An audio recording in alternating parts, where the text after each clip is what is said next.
Hello snowboarders of the internet, I'm your host Avran LeFeber, and in this video we're going to be reviewing the Endeavor BOD, or Board of Directors as it's also known. This board features Endeavor's 3D camber, which is traditional camber with a slight 3D upkick shaping at the contact points, so it just bevels that contact point up a little bit, making it a little more loose when you're flat basing so it doesn't grip or cause you to hook, but it gives you a little bit ease of turning when you're in soft snow.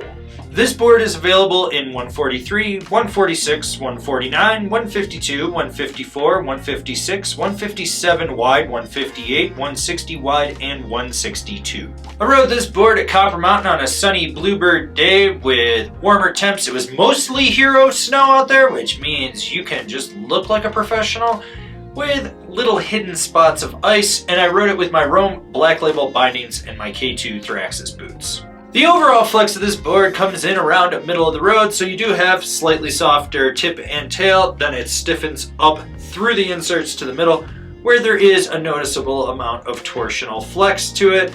Now when it comes to stability, you do get a little chatter out in the tips, partially because of that 3D shape, and you're not getting that edge bite out there, so it just allows more vibrations to resonate back towards the front of the insert track. Overall, through the middle of the board, very stable. You don't really feel like you're getting bucked around. You can charge through just about anything with it. It's a good board for just ripping around and not really having to worry about whether it's too damp, not damp enough, not lively enough, too lively. It's just a perfect blend of everything in between.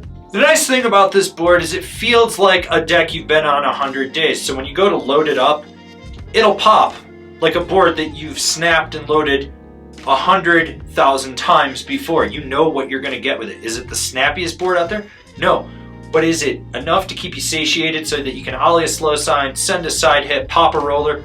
Definitely. Don't worry about it. And when it comes to hitting jumps, small, medium, large, this thing will handle them all with ease. It wants to get up in the air.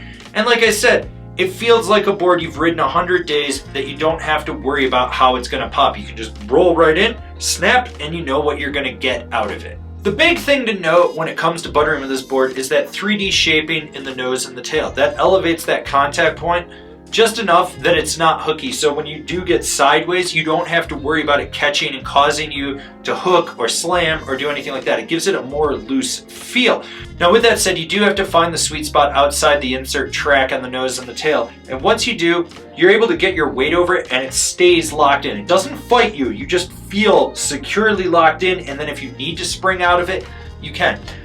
That same thing happens when you jib. It locks into nose and tail presses and it stays locked in until you hit the end of the feature. Then it wants to spring out so you can make it over the landing, or the small stupid skier that fell in the landing. Either way, it has that spring that you want. It doesn't really fight you in there. And when you get sideways on a feature between the feet, you notice how it perfectly cradles there and lets you slide through everything in your path. You don't have to worry about it. You're going through that kink and it's just doop, doop, doop.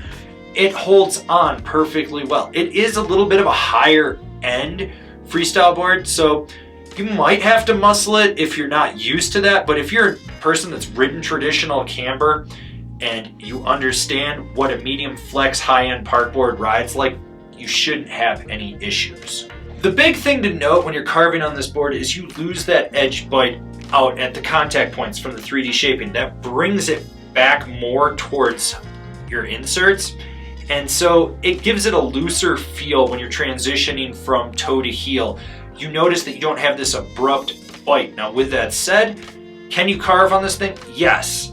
Just understand it's like a slight delay in how you transition from toe to heel, but when it's actually on edge and you're gripping it from outside those insert tracks, you can rail that turn, you can flex the board and get it to slingshot in and out. You can get deep and low with it. You can be laid back and mellow. The big thing is it's just not as hooky and it's not as precise. Who's this board for? The camber loving park guy that wants a little 3D shaping in their life. So I'm pretty sure that they actually mellowed out the 3D shaping in the tip and the tail since the last time I rode this board. It doesn't look as pronounced, it doesn't ride as pronounced, it was actually easier to engage on edge. It didn't feel as loose as it has Overall, it's a solid board. It's got great snap, it's consistent. It just feels like a board that you've owned for years that's well broken in and you know how it's going to react when you ride it.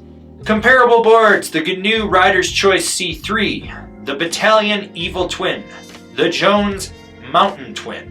This has been my review of the Endeavor BOD. Do you agree? Do you disagree? Do you own one? Are you going to buy one? Leave me a comment down below. Let's have a conversation about this snowboard. If you're new here, remember to subscribe, click the bell, get those notifications. That way you're not missing any of the videos we got coming out for all you snowboarders of the internet. And if you really like what we're doing over here and you want to support us further, swing on over to Angry Snowboarder VIP. I could tell you more here, but I got a video over there that explains it so much better. As always, I've been your host, Avran LeFeber, and I'll see you in another video.